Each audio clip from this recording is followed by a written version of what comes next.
Space whales? Nope, rather deal with devils. Chapter 57, Fan Fiction by Azazyel.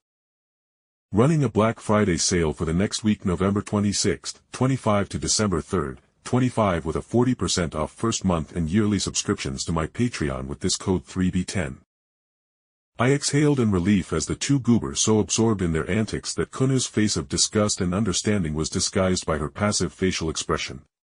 But regardless, I coughed, and as Aqua and Kazuma were about to skip away to finish off Beldia, I said, "Lady Aqua, in fulfilling our deal, I would like to speak about the second half, in which I get to watch you perform your magic, along with you explaining it." Aqua and Kazuma shared a look before Kazuma leaned in and, with a growl, he demanded, "Huh, what do you want? Is your super fancy eyes some kind of Sharingan ripoff where you can copy spells or something by just seeing them?" I smiled and then said frankly, "No. But even if it was, that isn't your business, Kazuma-satu." I looked past the twitching face of the reincarnated teenager to Aqua, who was giving me a weird look, and then idly tossed Beldia's helmet-covered head in the air before saying arrogantly, "Huh, alright. If you think you can learn anything from this great goddess's skills, then I won't even charge you for the honor of watching me work. Sasuga Aqua-sama. You turned down me killing another demon general for you, just to show off how awesome you are." I thought blankly as Kunou and I followed Kazuma and Aqua quickly out of the city. "So little Ojo-chan, why are you with this guy?" Kazuma asked Kunou, and she looked up to me, and I shrugged, meaning she could answer however she wanted. So Kunou, with all the gravitas of her status as the princess of the Yukai, said formally, "Jake is my guardian, and after I died, he brought me from Earth to this world to Aqua, apparently." Kazuma whirled around on me, and as his eyes widened, I said flatly, "Nope, I am not taking you back. I have a week-long cool-down before interdimensional travel, and I don't want to waste a week on your particular Earth that has gods like Aqua watching it." I felt for Kazuma, honestly, but Aqua cut in as she said frankly, Even if you could go back to your own Earth, Kazuma's divine lightning would strike you and kill you instantly. As you already died on that world and reincarnated, so you can't go back."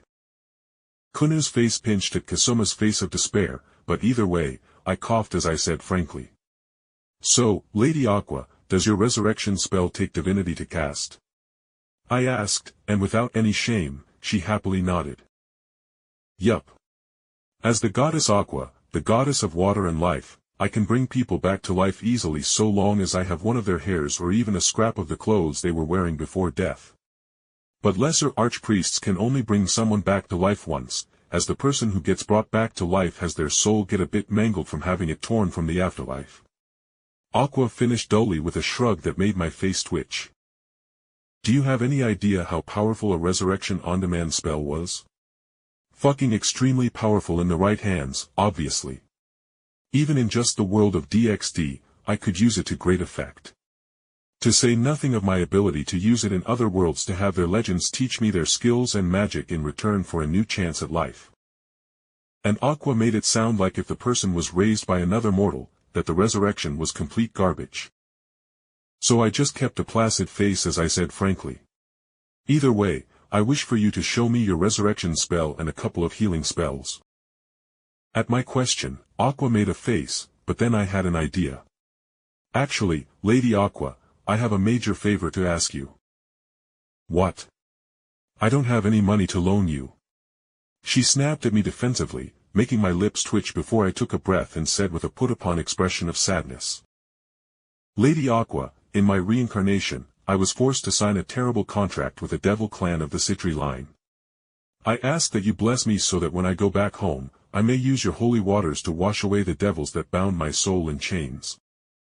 Aqua stopped on a dime at my words, and our walk into the city's countryside with Beldia's head making muffled noises was silenced as Aqua turned around and looked at me with a raised eyebrow. "You want my blessing to kill devils? I am not that flat-chested bitch heiress, so I don't hate devils as much. But devils do work with the undead along with the demon king." She mused while looking pensive before shrugging and smiling carelessly. "All right. I am not supposed to be a blessed mortal permanently, but those bastards kicked me from heaven, so they have no right to tell me what to do. Plus, I can use this blessing to get one over on Eris to make me owe her a favor, haha. Aqua laughed loudly, with her form glowing with a rainbow effect of power, and the ground filling with glowing water as she expanded her divine power in a domain around her. Jake Barris, I, the goddess of water and life, bless you in my name, wash away the unclean with the tides of my fury. She announced, and I felt my key of Solomon almost giving me a, what the fuck are you doing, dude? Emote in my soul as it absorbed the divine blessing/curse into my soul that would allow me to conjure up Aqua's holy water at will. And on the other side of things, Kazuma was pissed, obviously, as he shouted out. Aqua! What the fuck is that? Why didn't you give me cheap magic or something as well?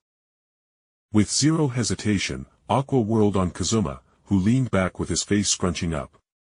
Aqua screamed into his face as she jerked him back and forth by his jacket. You never even prayed or gave me respect, you useless NET. Not to mention the fact that you are a lolicon who touches himself to the worst kind of hentai, I can't be dash. I cut Aqua off as I frowned and pushed them apart. Aqua, I said seriously as I stood in front of Kazuma to protect him from the disgusted look of Kunou and Aqua. You don't bring up a man's porn history. That's just not done.